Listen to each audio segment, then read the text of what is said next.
우리가 살다 보면은 쉽게 이해가 안 되는 일들이 참 많아요. 한 개인을 볼 때도 저 사람 참 이해가 안 된다라는 그런 표현도 하고요. 또 어떤 일이 있을 때도 이 일은 참 이해가 안 된다 그런 생각을 하는데, 성경을 보면서 다윗의 일생을 우리가 쭉 살펴봅니다. 다윗이 참 믿음의 사람이었어요. 하나님이 너무 기뻐하셨던 사람인데, 이 다윗의 일생 가운데 가장 이해가 되지 않는 부분이 있어요. 여러분 생각하기에 다 다르겠지만, 어떤 분은 밧세바와 동침한 것이 이해가 안 된다 그러기도 하는데, 저 같은 경우는요, 다윗이 두 번째 블레셋으로 피신한 일이 이해가 안 돼요. 첫 번째 피신했을 때는 21장에 나오는데, 그때는 모든 상황이 피신할 수밖에 없어서 피신한 것으로 제가 이해를 합니다. 예를 들면요, 제사장 아히멜렉이 배가 고프고 지쳐서 자신에게 찾아온 다윗에게 떡을 줍니다. 진설병이죠. 그리고 무장 위에서 골리앗의 칼을 줍니다. 이 일 때문에 노베에 살고 있는 제사장들이 사울에게 몰살을 당합니다. 바로 그 사건 직전에 다윗이 블레셋으로 피신을 갔어요. 이때는 제가 이해를 합니다. 일촉즉발을 이기기 위해서 어쩔 수 없이 피신한 것이다. 자, 거기에 가서 생명의 위기를 느낍니다. 그리고 빠져나오는데요, 여러분. 미치광이 흉내를 내면서 겨우 도망쳐 나와요. 멀쩡한 사람이 미친 사람 흉내 내면서 도망쳐 나왔다고 한다면은, 여러분, 정상적인 사람 같으면은 두 번 다시 그곳에 가지 말았어야 합니다. 그런데 또 가요. 이번에는 혼자 간 게 아니고 가족들도 데리고 갑니다. 자기 군사들도 데리고 갑니다. 그 수가 한 600명쯤 된다고 해요. 그 이해가 안 되는 거예요. 제가 6년 전인 2015년 11월 1일 주일에 이 본문 그대로 말씀을 드린 적이 있어요. 그때 제목은 비참한 영적 침체라. 저는 그 당시에 이 본문을 다윗의 신앙의 슬럼프다라고 해석을 한 겁니다. 오랜 핍박에 지쳐서 슬럼프에 빠져서 이런 일을 했구나, 그렇게 이해를 했어요. 믿음이 좋은 사람도 이런저런 어려움에 오래 시달리다 보면은요, 자기도 모르게 신앙이 약해지고 믿음보다는 인간적인 방법으로 그 문제를 해결해 보려고 하는 것과 같다. 그런 의미의 말씀을 제가 여러분들에게 설교한 적이 있습니다. 그때는 그렇게 봤어요. 다윗이 신앙이 슬럼프에 빠졌다. 믿음이 떨어졌다. 그런데 여러분, 지난 시간에 제가 말씀드린 하나님의 언약 차원에서 이 말씀을 다시 보니까 전혀 다른 해석이 나와요. 구원의 진리, 복음의 핵심, 이런 것들은 우리가 1.1도 거기에서 이탈된 해석을 해서는 안 되겠지만은, 특별히 구약 성경의 그 예표적인 사건들은 그 내용을 통해서 다양한 해석이 가능합니다. 또 그런 여러분 다양한 시각과 또 깊은 어떤 성경적인 안목을 가지셔야 돼요. 집사람이 다리를 다쳐서 집에만 있으니까 밥만 먹으면 성경을 읽어요. 성경을 읽다가 요즘 저한테, 제가 일하는데 말을 차고 걸어요. 여보, 오늘은 이 말씀을 읽으니까 정말 새롭게 느껴져. 전에는 그냥 읽었는데 정말 마음에 와닿아. 저는 지금 어느 한 곳에 집중을 해야 되는데 자꾸 옆에서 말을 걸면 어때요? 그래, 알았어, 그래, 그런 거야 하고 이제 응대를 해주는데요. 여러분, 그게 중요해요. 성경을 읽으면서 읽을 때마다 새로운 어떤 은혜를 받으셔야 돼요. 그리고 그런 깨달음도 우리에게 필요합니다. 오늘 말씀을 여러분 그런 새로운 시각을 가지고, 특히 언약적인 시각을 가지고 제 말씀을 전하려고 합니다. 1절 한번 보시죠. 다윗이 그 마음에 생각하기를 내가 후일에는 사울의 손에 붙잡히리니 블레셋 사람들의 땅으로 피하여 들어가는 것이 좋으리로다. 여기에서 붙잡히리니라는 말은요, 망하리니 그 말입니다. 한글 개역 성경에 그렇게 번역이 돼서 망하리니, 잘된 번역입니다. 이 망한다는 말은 원래는 심판의 의미입니다. 하나님이 심판하시면은 개인이건 나라건 망할 수밖에 없죠.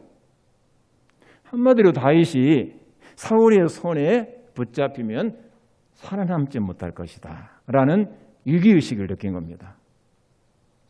다윗이 이스라엘 안에 있는 한 사울은 계속해서 군사를 동원해서 그를 제거하려고 할 것이 분명하기 때문입니다. 그런데 그렇게 하는 것은요, 다윗은 물론 이스라엘 전체를 놓고 볼 때 결코 이롭게 하는 것이 아니었습니다. 다윗을 잡기 위해서 왕이 한번 움직일 때마다 여러분 국정이 마비가 돼버립니다. 나라 일을 돌볼 수가 없어요. 사울은 집착증이 있어가지고요, 어느 한 일에 꽂히면은 다른 거 생각을 못해요. 다윗을 잡으려고 하면은 다른 것들은 전혀 그 마음속에 그 생각 속에 없다 그 말입니다. 나라고 뭐고 아무것도 없어요. 국정이 마비가 되죠. 또 외적의 침입에 무방비 상태로 노출이 되게 됩니다. 또한 이 일로 막대한 비용도 소모됩니다. 군대가 한번 이동할 때 여러분 많은 돈이 필요하죠. 따라서 다윗이 내가 내 한 몸이 밖으로 떠나버리면은, 나라 밖으로 나가버리면은 사울이 나를 더 쫓지 않을 것이다 라고 생각을 한 겁니다. 그동안 다윗은 숨을 수 있는 곳에서는 다 숨어봤어요. 여러분 유대 땅이요, 우리나라 강원도보다 약간 큽니다. 넓지 않아요. 그러니까 그 좁은 지역에 숨을 수 있는 공간은 다 찾아서 숨어보았습니다. 그런데 사울의 감시망을 피할 수가 없었어요. 피할 길은 1차 때 미친 척 하면서 도망쳐 나온 그곳 블레셋으로, 그때도 위장을 한 거죠. 미친 척 위장을 한 겁니다. 다시 위장을 합니다. 내가 아기스의 신하가 되는 것처럼 위장을 하고 들어가는 길밖에 없었다 그 말입니다.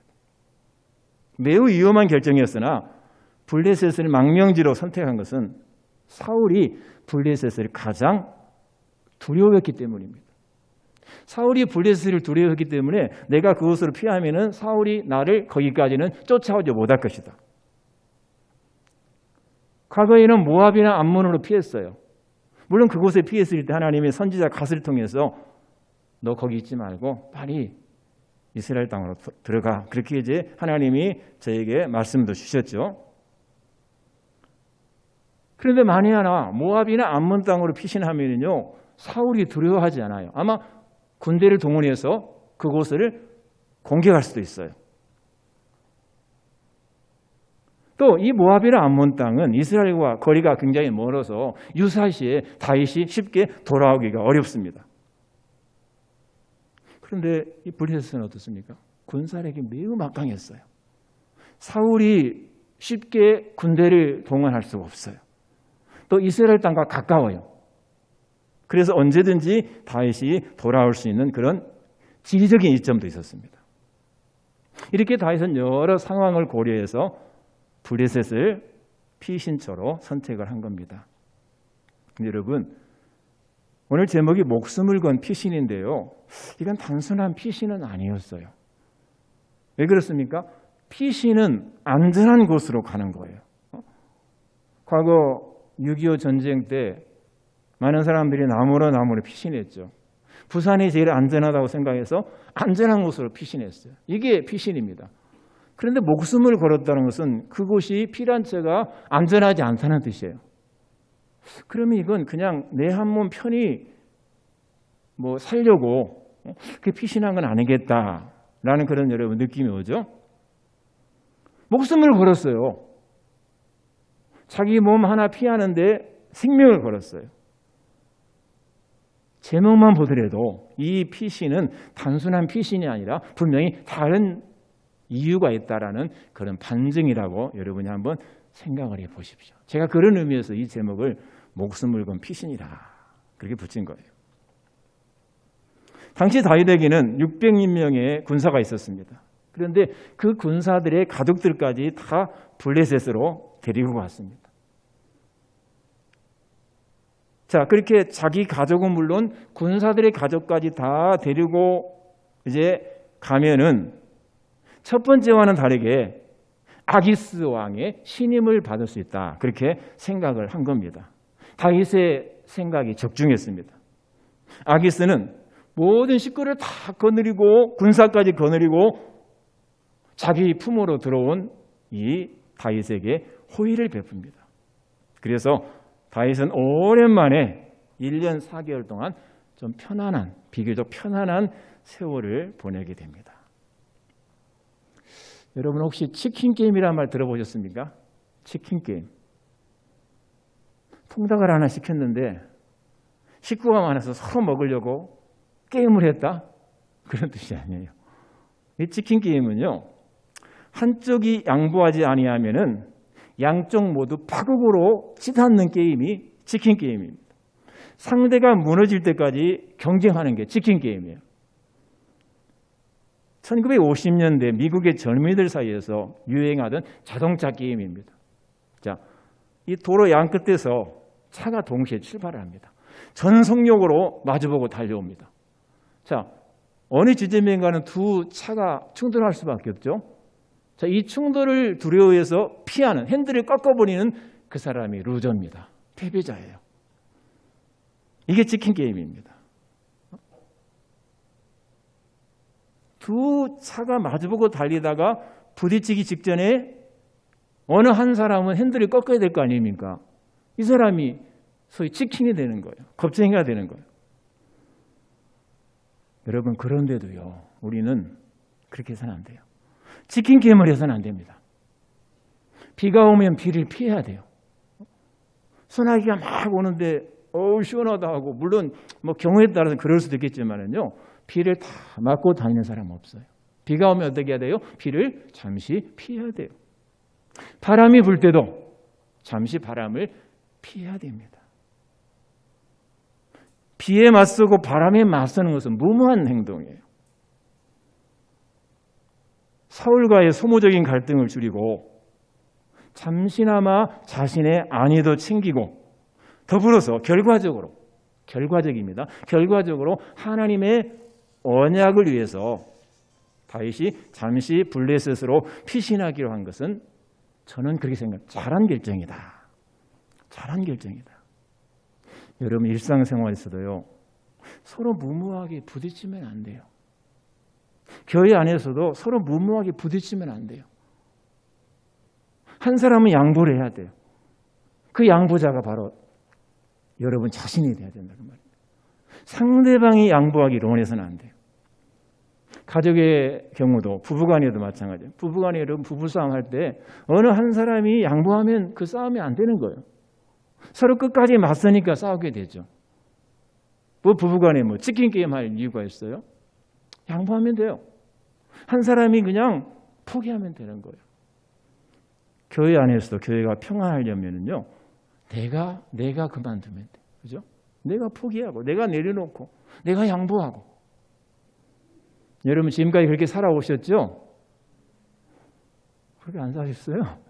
그렇게 살아오셨죠? 네, 앞으로도 그렇게 사시길 바랍니다. 그럼 우리 교회는 평안하게 되어 있어요. 자, 다윗이 찾아온 곳은 블레셋 땅에서도요, 핵심 도시인 가드입니다.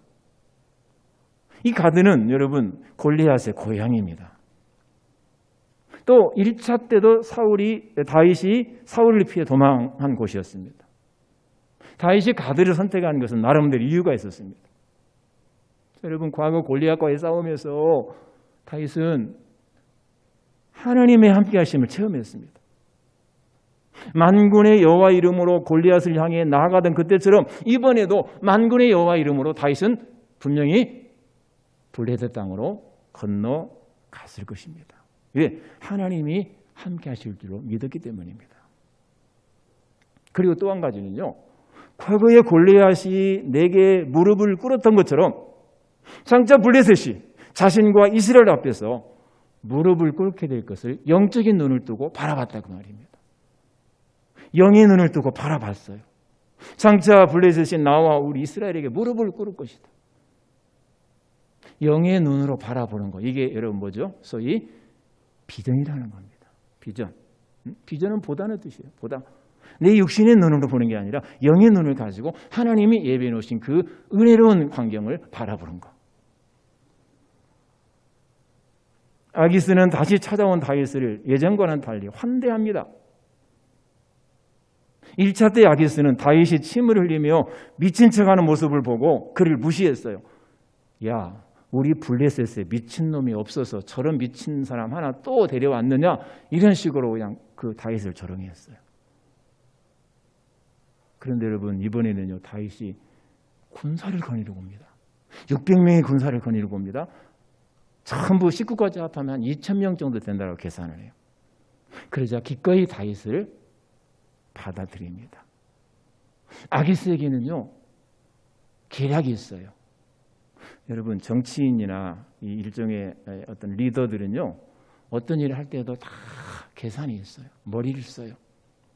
단순히 다윗을 내가 받아들이고 안 받아들이고 그냥 쉽게 결정하는 게 아니라 저것이 내게 쓸모가 있으면 받아들이고 쓸모가 없으면은 비토하는 거예요. 내치는 거예요. 사울과 다윗의 적대적인 관계를 이용해서 아기스는 이스라엘을 효과적으로 공격하기 위함이었습니다. 실제로 블레셋이 두려워하는 상대는요, 사울이 아니었어요. 여러분, 사울이 정상적인 사람이 아니라는 것은 블레셋도 다 알고 있어요. 그렇지 않습니까? 정상적인 사람이라고 한다면 자기의 충신을 죽이려고 하고 자기의 사위를 죽이려고 하겠어요? 하나님의 기름 부음 받을 기름 부으신 자를 죽이려고 하겠어요? 사울의 인물됨 되면 이미 블레셋에서 알고 있었어요.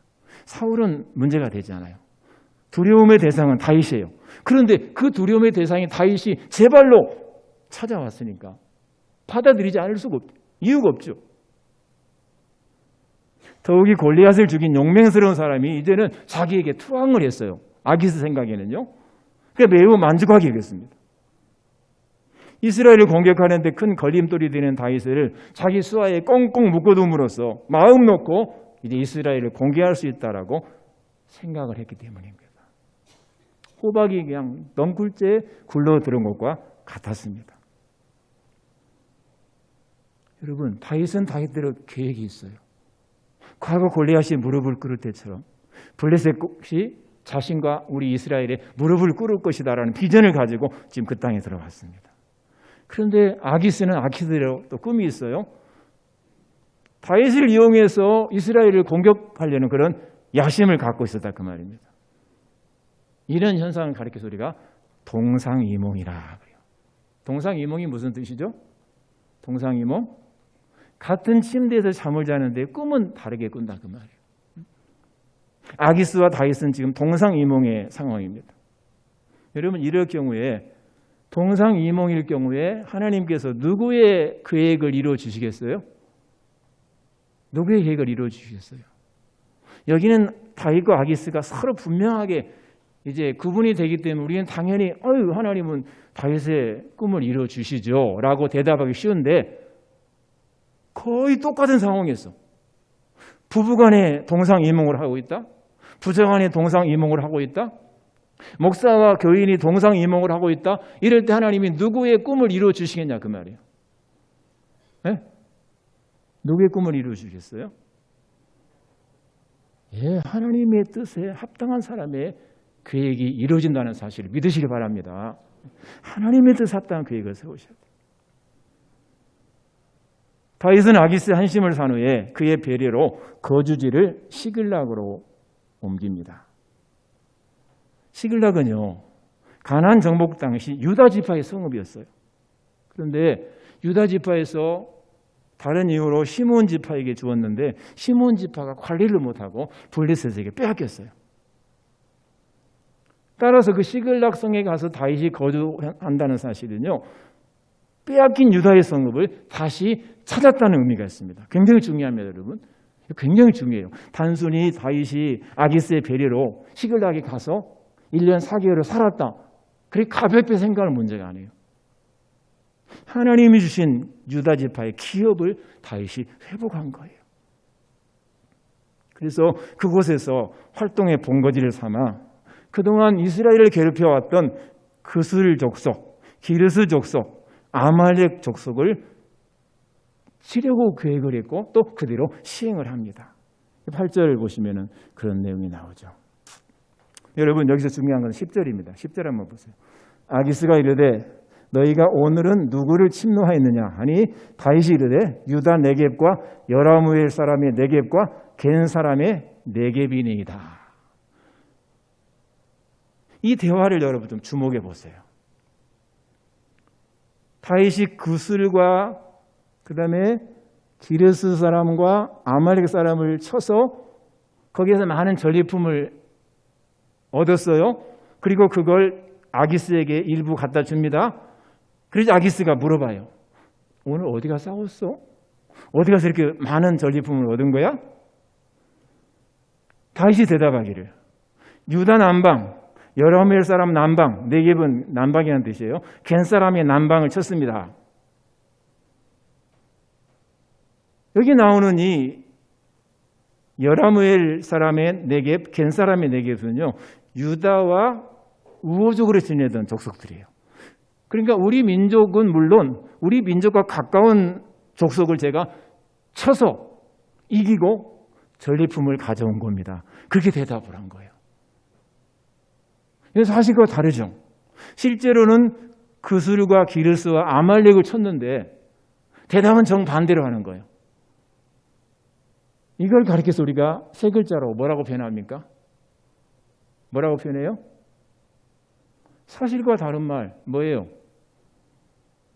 거짓말. 우리가 보통 거짓말하면 사실과 다른 말이 거짓말이에요. 사실과 다른 뭐 꾸미는 말이 거짓말 아닙니까?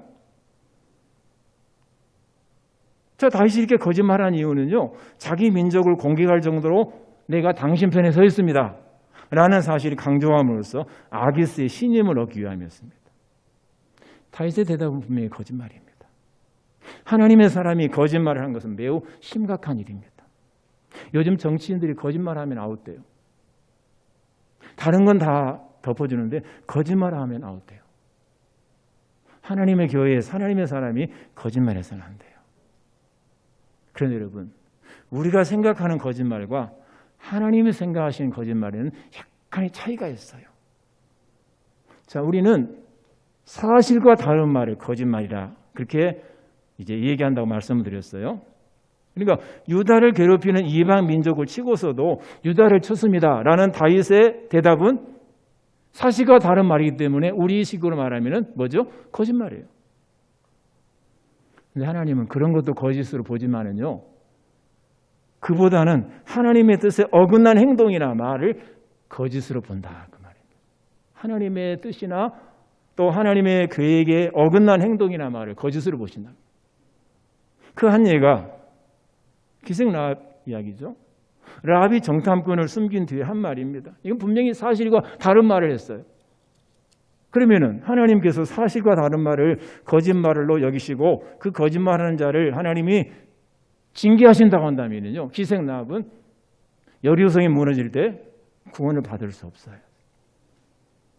근데 사실과 다른 말을 했어도 오히려 여리고성이 무너질 때 라합은 구원을 받았어요. 그런 상황에서 여러분, 이 다윗의 우리식으로 말하면 거짓말을 여러분 이해를 하셔야 돼요.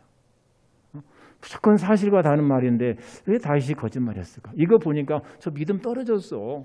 그래, 목사님이 6년 전에 한 설교가 옳은 것 같아.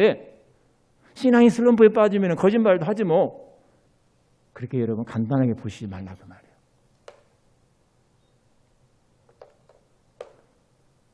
자, 그래서 이제 아기스는 다윗이 유다를 공격했다고 믿었고, 다윗은 그렇게 시글락에서 1년 4개월을 보내면서 아기스에게 인정을 받았습니다. 적의 적은 동지입니다. 아기스는 다윗이 조국인 이스라엘의 등을 돌리고 블레셋과 자신의 충실한 동지가 된 것으로 착각을 합니다. 다시 말씀드리거니와 여러분, 얼핏 보기에는요, 다윗의 영적 상태가 매우 안 좋은 것처럼 보여져요. 매우 불신앙적인 것처럼 보여져요. 그런데 여러분, 다윗은요, 이스라엘을 떠나 블레셋에 피신해서 거기에서 가장 중요한 일을 했어요. 하나님이 주신 그 기업을 되찾은 겁니다. 시글락이 그 이후로부터 이스라엘 땅으로 편입이 돼요. 그리고 자기 백성 이스라엘을 보호하기 위해서 최선을 다합니다. 다윗이 여러분 어떤 사람입니까? 장차 이스라엘의 왕이 될 사람이에요. 기름 부음을 받은 사람이에요. 왕의 역할은요, 나라와 국민의 생명과 재산을 보호하는 일을 하는 겁니다. 아직 다윗은 왕이 되지는 않았어도 벌써 왕이 되기 전에도 잃어버린 영토를 다시 되찾고 또 자기 백성을 보호하는 일을 했어요. 대통령이 하는 일이 뭡니까? 똑같아요. 국민의 생명과 재산을 보호하는 일을 하는 겁니다. 이런 일을 못하는 것은 대통령도 아니고 지도자도 아니에요. 김정은이 보세요. 자기 백성 하나 못 먹여요. 못 입혀요. 지도자라고 할 수 있어요? 할 수 없어요. 이번에 여러분 텔레비에서 보듯이 아프가니스탄의 가니 대통령 탈레반이 들어오기도 전에 돈다발 4개를 챙겼는데 헬기에 못 실어가지고 하나는 버리고 갔다 그러잖아요. 이런 사람이 지도자면 그 나라는 망할 수밖에 없어요. 이건 여러분 듣기에 따라 정치 얘기일 수 있는데요. 정말 우리는 내 생명과 재산을, 물론 하나님 당연히 하나님 책임져 주시면 하나님 말고 내 생명과 재산을 맡길 수 있는 그런 사람을 우리 국가의 지도자로 우리가 세워야 돼요. 그런 점에서 여러분 앞으로 몇 개월에 있을 대통령 선거가 매우 중요합니다. 매우 중요합니다. 기도하시기를 바랍니다. 기도하셔야 돼요.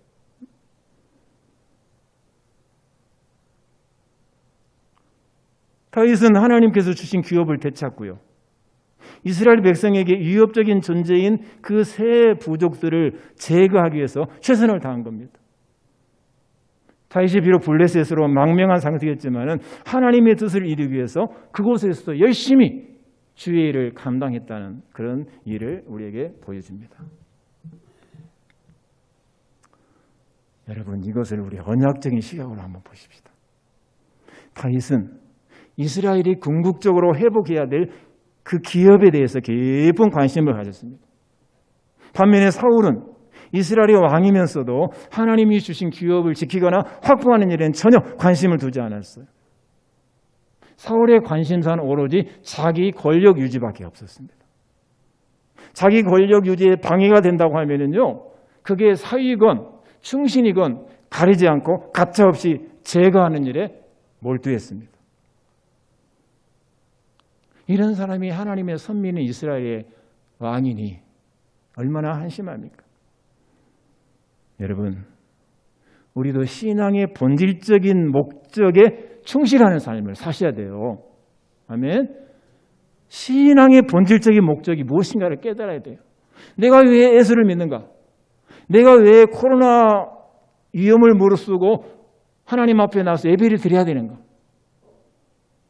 이 본질적인 목적에 충실한 삶을 사는 것이 그게 진짜 신앙인입니다.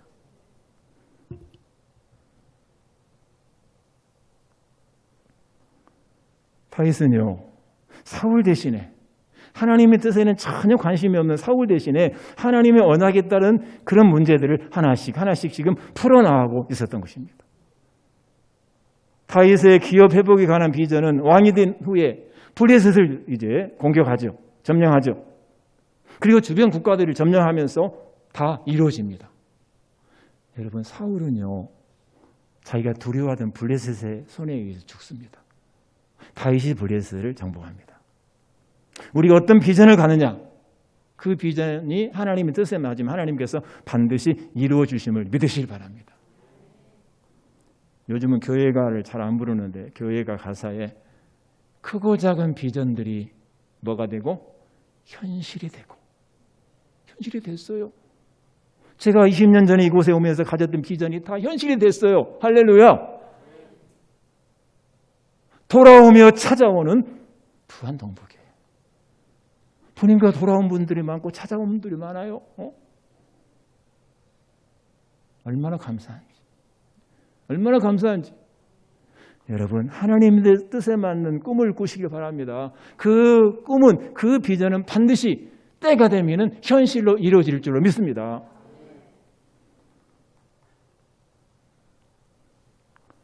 다윗은 하나님의 백성인 이스라엘의 시대적인 사명을 확실히 깨닫고 실천하기 위해서 노력을 했습니다.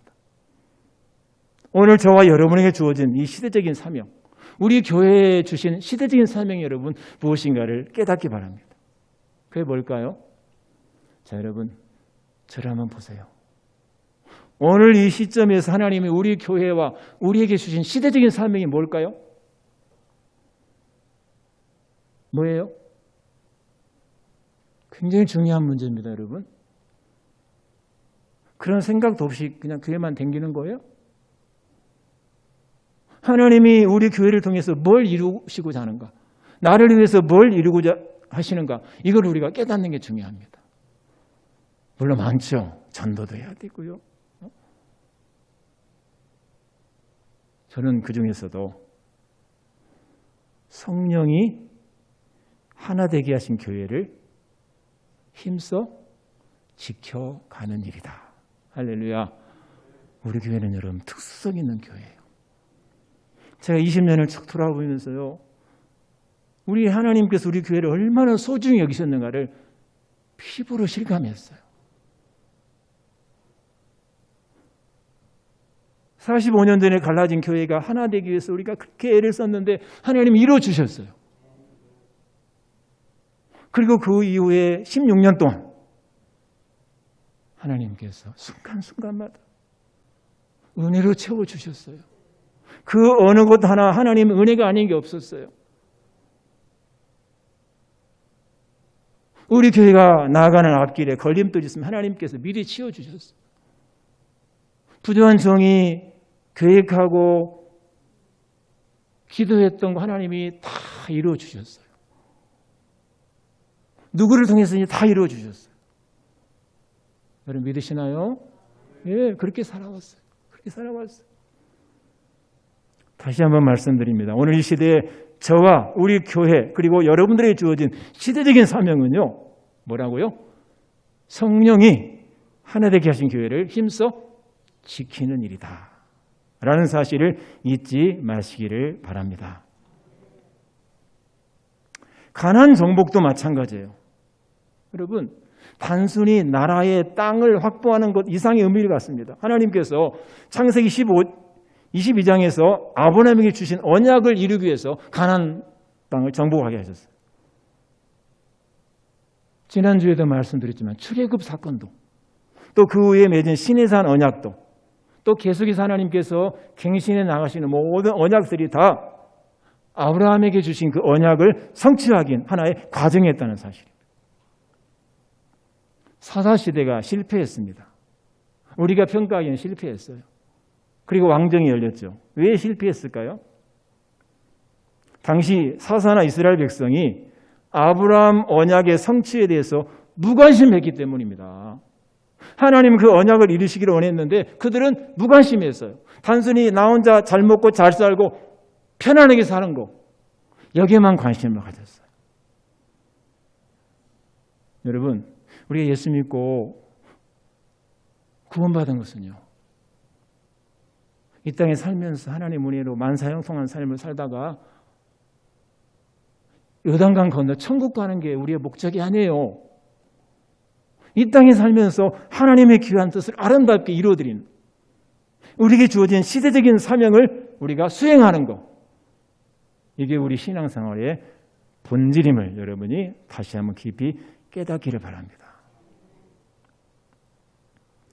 다윗이 블레셋으로 피신한 것은요, 그의 신앙이 나약해졌기 때문이 아닙니다. 오히려 그에게는 언약에 신실하신 하나님에 대한 신뢰가 차고 넘쳤습니다. 다윗의 시편 속에 자주 나오는 자비한 자에게는 주의 자비하심을 나타내신다 라는 고백처럼 언약의 하나님이 어디에 가든지 무슨 일을 하든지 자신을 보호해 주실 것을 믿었습니다. 다윗은 자비를 베푸는 삶을 살았어요. 언제 자비를 베풀었습니까? 사울을 죽일 기회가 2번 있었어요. 그런데 그에게 자비를 베풀었어요. 하나님, 내가 사울에게 자비를 베풀었듯이 하나님께서도 나에게 그런 자비를 베풀어 주실 줄로 믿습니다. 라는 그런 믿음이 다윗에게 있었다고 말입니다. 여러분, 자비한 자에게는 주의 자비하심을 나타내신다고 그랬어요. 이웃에게 여러분 자비를 베풀고 긍휼을 베푸는 삶을 사시길 바랍니다. 그거 내게로 다 돌아오게 되겠어요. 또 자신에게 사무엘을 통해서 부어진 기름의 특별한 의미를 잘 알고 있었습니다. 하나님이 나를 차기 이스라엘 왕으로 세우시려고 기름을 부었어요. 나를 지켜주지 아니하시고 나를 떠나시고 나를 버리시면 내가 왕이 될 수 있겠어요? 하나님의 그 기름 부음이 허사가 되죠. 여러분, 언약을 믿고 사는 사람은요, 언약에 충실한 사람은요, 두려움이 없어요. 할렐루야. 어디를 가든지 두려움이 없어요. 어떤 상황에 처하든지 두려워하지 않아요.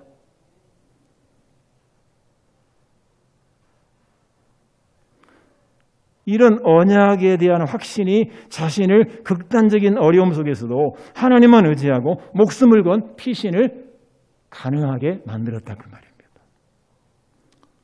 100번 양보해서, 여러분 그러지는 않은데 100번 양보해서 다윗이 영적 침체로 인해서 블레셋으로 갔다고 우리 한번 생각해 봅시다. 언약이고 뭐고 필요 없이 그냥 슬럼프에 빠져서 믿음이 나에게져서 블레셋으로 갔다고 생각해 봅시다. 여러분 결과는 어땠어요? 결과는 모든 일이 합력하여 선을 이루시는 하나님께서 어떻게 하셨습니까? 다윗을 부여해 주셨죠. 그리고 하나님의 언약을 이루는 도구로 하나님이 귀하게 쓰셨다고 말입니다. 그런 점에서 여러분 하나님께서는요, 나의 잘못까지도 나의 부족한 생각까지도 아름답게 역사하셔서 하나님의 뜻을 이루어 가신다는 사실 굳게 믿으시고 하나님 앞에서 믿음으로 바로 서는 저와 여러분이 되시기를 주의 이름으로 축원합니다.